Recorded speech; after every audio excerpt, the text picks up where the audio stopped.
नमस्कार, इशारों इशारों में आपका स्वागत है। मैं हूं संकेत उपाध्याय। तो कोविड की स्थिति तो ऐसी है कि डर इस तरीके से लगता है, मन करता है कि सोते हुए भी मास्क आदमी लगा दे, कहीं वायरस ना हो जाए। आप सोचिए 1,15,000 मामले और लगातार बढ़ती हुई मौतें। तो जिन लोगों को हो भी गया है उनको भी शायद जब एंटीबॉडीज़ ख़त्म हो जाएंगी तो इस माहौल में कोविड होने का खतरा रहेगा, बिल्कुल रहेगा, क्योंकि हर किसी को हो रहा है। आप देखिए जिस तरीके से हो रहा है। अभी ये भी नहीं मालूम कि ये आपका एक स्ट्रेन है, डबल म्यूटेशन है, या वही पुराना वायरस है।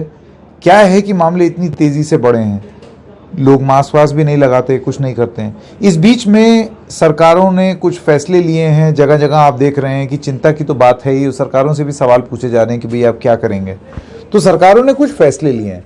एक चीज़ तो सरकारें जो हर कोई कह रही है कि कोविड अप्रोप्रिएट बिहेवियर करिए।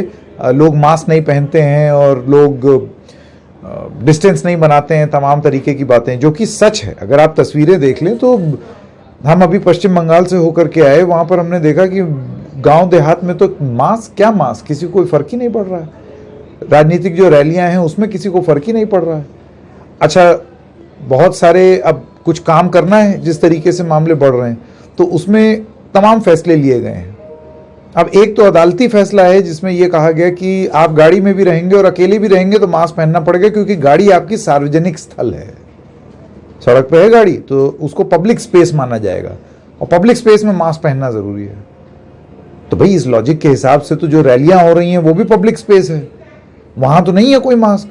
अच्छा, ये सवाल हमने पूछ दिया हेल्थ मिनिस्टर से, तो उनका यह कहना है कि नहीं, बात तो सही है, मास्क तो पहनना चाहिए, लेकिन अब वो इलेक्शन कमीशन देखेगा, क्योंकि चुनाव तो इलेक्शन कमीशन के अधीन आता है। ये भी बात सही कह रहे हैं। बहरहाल इन सब के बीच में एक चीज जो सरकारों ने, अलग अलग सरकारों ने, जैसे कि छत्तीसगढ़ में भी जहां अभी दूसरी बड़ी तेजी से मामले बढ़ रहे हैं, वहां पर रायपुर में लॉकडाउन, कुछ जगहों पर नाइट कर्फ्यू, मुंबई में वीकेंड में नाइट कर्फ्यू, दिल्ली में 30 तारीख तक नाइट कर्फ्यू। तो आज बात करते हैं नाइट कर्फ्यू की। और एक बड़ा लाजमी सा सवाल है जो मेरे मन में आ रहा है कि क्या इस वायरस के बारे में वैज्ञानिकों को कोई ऐसा गुप्त राज पता चला है जिसके बारे में हम अज्ञान हैं, कि ये वायरस सिर्फ रात में निकलता है। अंधेरी रातों में सुनसान राहों पर कोविड का वायरस निकलता है कि पट से नाइट कर्फ्यू लगाओ और चट से केस खत्म। ये कैसा अजीब सा ऑर्डर है। मतलब क्या रात ही में वायरस निकलेगा और दिन में क्या होगा? अच्छा, ये जो नाइट कर्फ्यू वाला ऑर्डर है, क्योंकि क्या है, अब आपको दिखाना है कि आपने कुछ किया, तो जब आपने ये फैसला ले लिया कि नाइट कर्फ्यू, साहब नाइट कर्फ्यू लगेगा, तो नाइट कर्फ्यू में वायरस तो क्या जाएगा क्या आएगा, क्योंकि दिन भर तो वायरस घूम ही रहा है, इधर से उधर टहल रहा है। रात में बस ये चीज जरूर हो जाएगी कि पुलिस वाले जब डंडा ले लेके सारी चीजें बंद करवाएंगे तो आपके होटल वाले, रेस्तरां वाले, और चलिए ये तो फिर भी बड़े लोग हैं, किसी तरीके से मैनेज कर लेंगे, रेडी पटरी वाले, सड़क पर रहने वाले, मजदूर, छोटे छोटे दुकानदार, इन सब पर कितनी जोर से मार पड़ने वाली है, आप सोचिए। ये सारी चीजें जो हैं वो बड़ी अहम हैं। अब कुछ लोगों ने बयान भी लिखा और ट्विटर पर भी लिख रहे हैं, और उसमें एक बड़ा रोचक बयान है। मैं ऐसे बोलते बोलते देखता हूं कि अगर मुझे ट्विटर पर मिल जाए।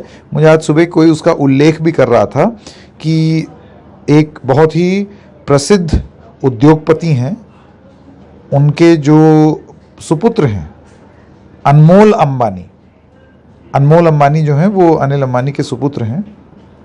तो उन्होंने कुछ ट्वीट किए जिसमें उन्होंने बड़ी ज़बरदस्त चीज़ लिखी। मैं देखता हूँ, मुझे जल्दी से अगर वो मिल जाए तो बड़ा रोचक रहेगा। हाँ, ये रहा ट्वीट, और ये सुनिए क्योंकि मुझे बड़ा रोचक लगा ये ट्वीट, और ये नाइट कर्फ्यू जैसे टाइप की जो चीज़ें हो रही हैं उसको बहुत अच्छे से सम अप करता है। अनमोल ए अंबानी लिखते हैं, professional actors can continue shooting their films. मतलब एक्टर जो हैं वो एक्टिंग करते रहें। Professional cricketers can play their sport late into the night. Cricketer जो है वो तड़ातड़ बल्ला चलाता रहे। Professional politicians can continue their rally with masses, यानी कि जो नेता हैं वो जा करके रैली दर रैली उमड़ा जन सैलाब और तो चारों तरफ लोग ही लोग और तारीफ हो रही है और नेताजी यूं यूं यूं यूं यूं किए जा रहे हैं, ठीक है। बट योर बिजनेस और वर्क इज नॉट एसेंशियल, यानी कि मेरा जो बिजनेस है वो एसेंशियल नहीं है, उसको बंद कर दो साहब, रात में नाइट कर्फ्यू बंद। आपके बिजनेस से ही वायरस फैल रहा है। क्रिकेटरों के खेलने से जो स्टेडियम में भीड़ आएगी उससे नहीं फैल रहा, एक्टर जब एक्टिंग करेंगे और शूटिंग होगी उससे नहीं फैल रहा, नेता लोग जब रैली करेंगे और उसमें भीड़ होगी और मास्क नहीं पहनेगी उससे नहीं फैल रहा। सिर्फ बिजनेस बंद कर देने से वायरस जो है वो रुक जाएगा और फिर बिजनेस खुला रहे तो उसी से फैल रहा है। ये व्यू पॉइंट बहुत बहुत जरूरी है, क्योंकि यही हो रहा है।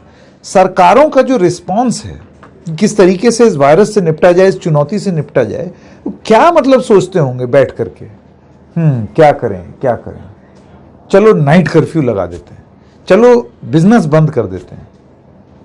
अब ये भी उसमें एक चर्चा हुई कि बिजनेस जो है वो अगर आप बंद कर देंगे तो लाइफ वर्सेस लाइवलीहुड, जान और जहान वाली बात आ जाएगी, उसको कैसे नापा तोला जाए, उसको कैसे ठीक किया जाए। तो ये भी एक बड़ा विषय था।